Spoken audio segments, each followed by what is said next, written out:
Hello and welcome to English with Justino, videos designed for you to learn English vocabulary, expressions, culture, and maybe even some grammar along the way. This video is for those already speaking English at an intermediate or advanced level. The idea here is to listen, read, and learn from a native English speaker in a natural way, the way you first learned your native language, by hearing it. Okay, forward we go. Enjoy!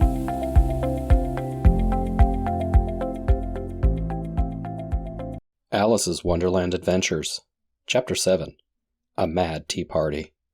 Alice arrived at the March Hare's house at the direction of the Cheshire Cat and decided to eat some more mushrooms to grow larger before she approached the house. There was a table set out under a tree in front of the house, and the March Hare and the Hatter were having tea at it.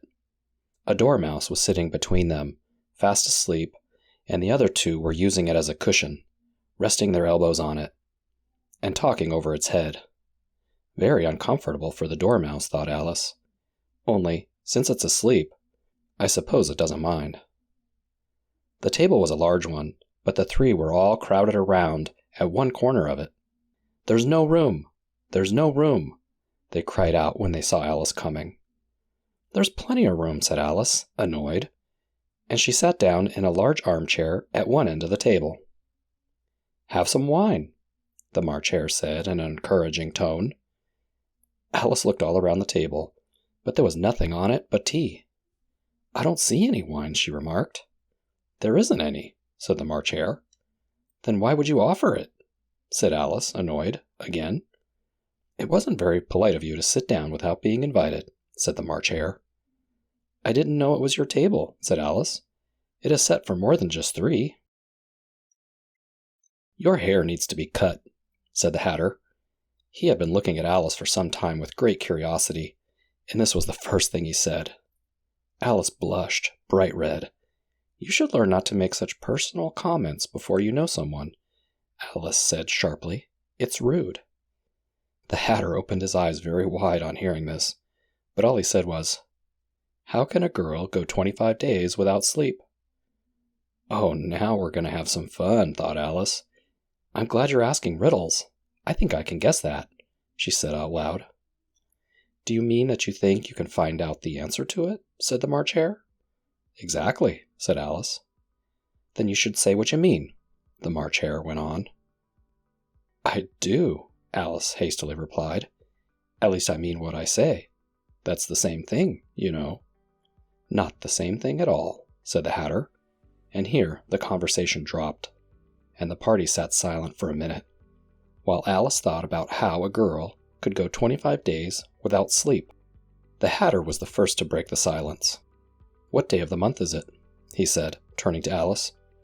He had taken his watch out of his pocket and was looking at it unsurely.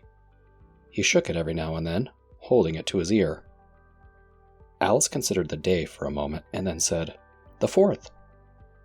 "2 days wrong," sighed the Hatter. The March Hare took the watch and looked at it gloomily. Then he dipped it into his cup of tea and looked at it again. He could think of nothing more to say. Alice had been looking over his shoulder with some curiosity. "What a strange watch," she said. "It tells the day of the month, and it doesn't tell what time it is." "Why should it?" muttered the Hatter. "Does your watch tell you what year it is?" "No," Alice replied quickly. "But that's because it's the same year for a whole year." "Which is the case with mine," said the Hatter. Alice was confused. The Hatter's comment had no meaning in it, and yet it was certainly English. "I don't understand you," she said, as politely as she could. "The dormouse is asleep again," said the Hatter, and he poured some hot tea on its nose. The dormouse shook the tea off, and said without opening its eyes, of course, just what I was going to say." "Have you guessed the riddle yet?" the Hatter said, turning to Alice again. "No, I give up," Alice replied. "What's the answer?" "I haven't the slightest idea," said the Hatter. "Nor I," said the March Hare. Alice sighed wearily. "I think we can do something better with our time," she said, "than waste it by asking riddles you can't answer." "If you knew time as well as I do," said the Hatter, "you wouldn't talk about wasting it. It's him." "I don't know what you mean," said Alice. "Of course you don't," the Hatter said, tossing his head contemptuously. "I dare say you have never spoken to time." Alice was silent. The Dormouse had closed its eyes by this time and was dozing off. But the Hatter pinched him, and he woke up again with a little shriek. "I really don't know what you're talking about," said Alice, very much confused. And the Hatter looked at her with crazy eyes. "You shouldn't talk," said the Hatter. This rudeness was more than Alice could stand, and she got up in disgust and walked off. The Dormouse fell asleep instantly, and neither of the others took the least notice of her going, though she looked back once or twice, half hoping they would call after her. The last time she saw them, they were trying to put the Dormouse into the teapot. "I'll never go there again," said Alice, as she picked her way through the woods. "That was the dumbest tea party I've ever been to in all of my life." As she said this, she noticed that one of the trees had a door leading right into it. "That's interesting," she thought, "but everything's curious today. I think I may as well go in at once." And in she went. Once more she found herself in a long hall, close to the little glass table. "Now, I'll manage better this time," she said to herself, and began by taking the little golden key, unlocking the door that led into the garden. Then she ate some more mushrooms until she was about a foot high. She walked down the little passage and found herself at least in the beautiful garden, among the bright flower beds and the cool fountains. And now the story summaries in the past and future tenses. Past tense. Alice arrived at the March Hare's house to find a table set out under a tree in front of the house.